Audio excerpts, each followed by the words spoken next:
Narendra and Surendra entered into joint venture, sharing profit and losses in the ratio of 3:2.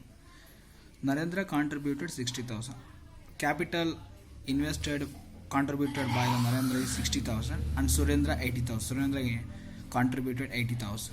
The amount contributed by them are deposited into joint bank account. Joint bank account ಅಲ್ಲಿ deposit ಮಾಡಿದ್ರು 60,000 plus 80,000 by Surendra and Narendra. They bought goods for cash rupees 1 lakh and from Narendra. They bought goods for cash rupees 1 lakh. 1 lakh goods na related the joint venture process ಗೋಸ್ಕರ 1 lakh rupees goods na cash ಕೊಟ್ಟು purchase ಮಾಡಿದ್ರು. And from Narendra rupees 40,000 they paid for carriage. Rupees 40,000 materials purchased from the Narendra. Narendra gives the amount of 40,000.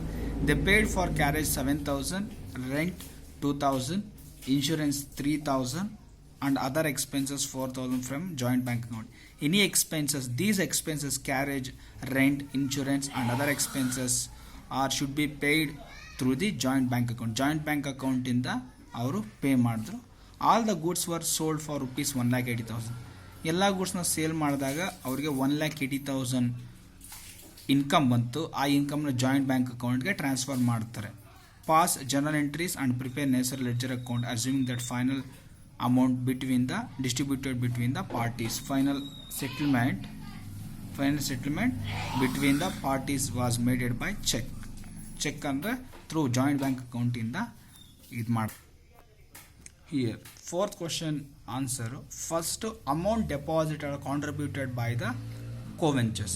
So that is joint bank account data to Narendra account, Narendra capital account to Surendra capital account. Narendra contributed 60,000, Surendra contributed 80,000. Total 1,40,000 deposited by the N and Narendra and Surendra into joint bank account. Joint bank account debited. Why? Because he is the receiver of that amount. So joint bank account is the personal account, so that's why joint bank account is the receiver of that amount. Joint bank account debited. And here Narendra and Surendra, these are also personal account, so it is the giver of that amount. In Narendra account to Surendra account capital account na credit ಮಾಡ್ತೀವಿ.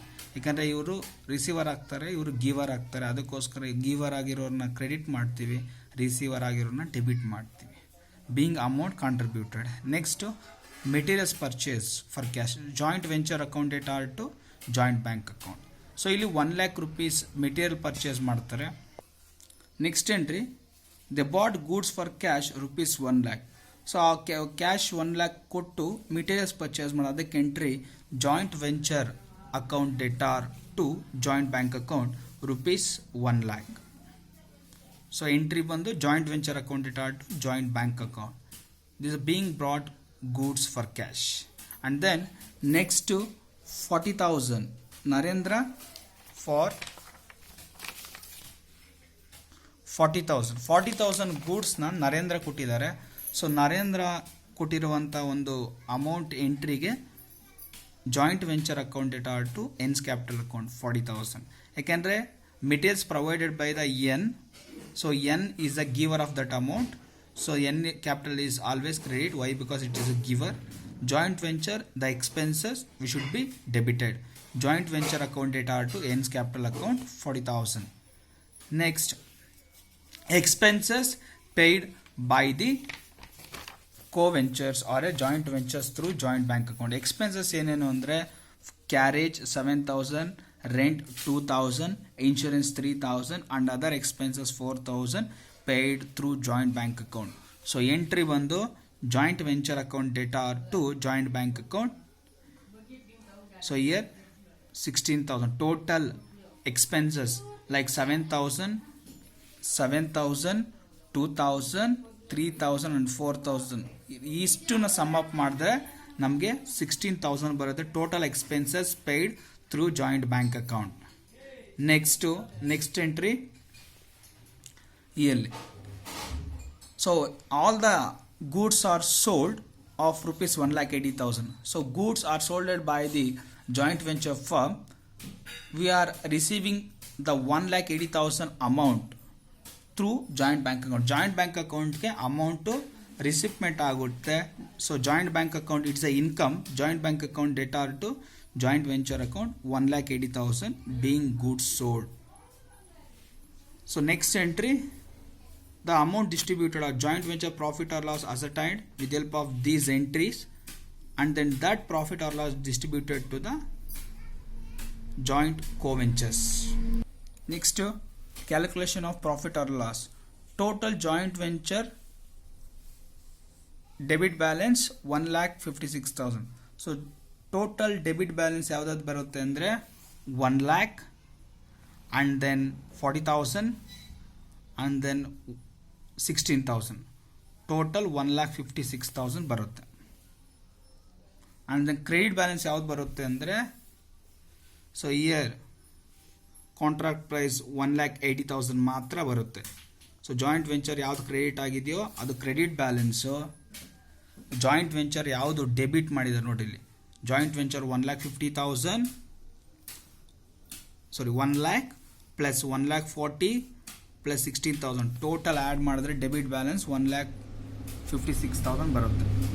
And 1,80,000 ಯಾವುದು ಅಂದರೆ joint venture ಇಲ್ಲಿ credit ಮಾಡಿದೆ ನೋಡ್ರಿ. here we are crediting joint venture, we taking as a credit balance, should be deducted credit balance to this debit balance. 1,80,000 minus 1,56,000 ಮಾಡಿದ್ರೆ 24,000 profit ಬರುತ್ತೆ. ಆ 24,000 ಪ್ರಾಫಿಟ್ನ ಯಾವ ರೇಷಿಯೋ ಮೇಲೆ ಮಾಡಿ ಈ 24,000 ಪ್ರಾಫಿಟ್ನ 3:2 ಪ್ರಕಾರ ಹಂಚಬೇಕು. So joint venture account debtor to Narendra's capital account 24,000 into 3/5, Surendra's capital account 24,000 into 2/5.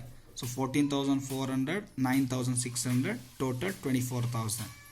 This balance ಯಾವ ರೀತಿ ಬರುತ್ತೆ ಅಂದರೆ ಫಸ್ಟ್ ಇಲ್ಲಿ calculation of coventurers credit balance ಎಷ್ಟು.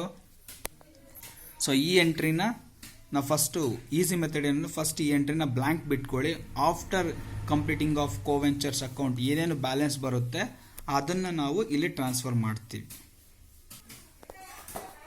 ಸೊ ಇಲ್ಲಿ joint venture accounts, first joint venture account and then coventurers capital account and then joint bank account. First joint venture account ನೋಡ್ಕೊಳ್ಳಿ. So joint venture account debtor to N's venture account 1 lakh. ಅವರೇ joint venture account debtor to joint bank account ಎಷ್ಟು ಬರುತ್ತೆ ಅಂದರೆ 1 lakh rupees ಬರುತ್ತೆ. ಯಾಕಂದರೆ joint ವೆಂಚರು expenses pay ಮಾಡಿದ್ದಾನೆ 1 lakh, ಅದು ಅಲ್ಲಿ ಬರುತ್ತೆ.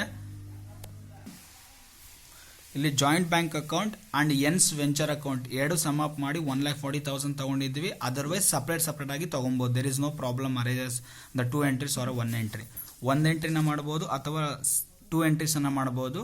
2 joint venture 1 lakh, 2 N's venture account, N venture capital account ಅಥವಾ ಕೋ ವೆಂಚರ್ ಕ್ಯಾಪಿಟಲ್ ಅಕೌಂಟ್ ತೊಗೊಂಡು 40,000 ತೊಗೊಂಡ್ರು 1,40,000 ಬರ್ತದೆ. ಅಥವಾ total 2 joint venture and ಎನ್ಸ್ capital account ಅಂತ ತೊಗೊಂಡು 1,40,000 ತೊಗೊಬೋದು. ದ ಬೆಸ್ಟ್ ಎಂಟ್ರಿ ಏನು ಅಂದರೆ 2 joint bank account 1 lakh, 2 N's capital account 40,000, 1,40,000. ಇಲ್ಲಿ ಇನ್ನರ್ ಕಾಲಮಲ್ಲಿ ತೊಗೊಂಡು 1,40,000 ತೊಗೊಬೋದು.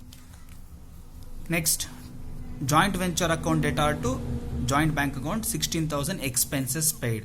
2 ಜಾಯಿಂಟ್ ಬ್ಯಾಂಕ್ ಅಕೌಂಟ್ ಎಷ್ಟು ಎಕ್ಸ್ಪೆನ್ಸಸ್ ಪೇ ಮಾಡಿದ್ದಾರೆ ಅದನ್ನು ಟ್ರಾನ್ಸ್ಫರ್ ಮಾಡಿ 16,000 ಅದನ್ನು ಮಾಡ್ಕೊಬೇಕು. And then here by joint bank account 1,80,000 the material sold by the joint coventurers. Joint coventurers material sold ಮಾಡಿರುವಂಥ ಅಮೌಂಟ್ ಏನಿದೆ ಅದು ಜಾಯಿಂಟ್ ಬ್ಯಾಂಕ್ ಅಕೌಂಟಲ್ಲಿರುತ್ತೆ. Joint bank account debtor to joint venture ಬರುತ್ತೆ. ಜಾಯಿಂಟ್ ವೆಂಚರಲ್ಲಿ by joint bank 1,80,000. So shifted to the transfer to the debit side 1,80,000 minus 16,000 minus 1,40,000, 24,000 is the profit. Distributed as 3:2. 24,000 into 3/5, 14,400. 24,000 2/5, 9,600, 24,000. Now see ಇಲ್ಲಿ ಕಾಂಟ್ರಾಂಟ್ ಬರುತ್ತೆ. ಇಲ್ಲ ಇಲ್ಲಿ joint ವೆಂಚರಲ್ಲಿ 2 joint bank account ಬರುತ್ತೆ. ಇಲ್ಲಿ by joint venture account 16,000. Next, year 2 joint bank account ಬರುತ್ತೆ.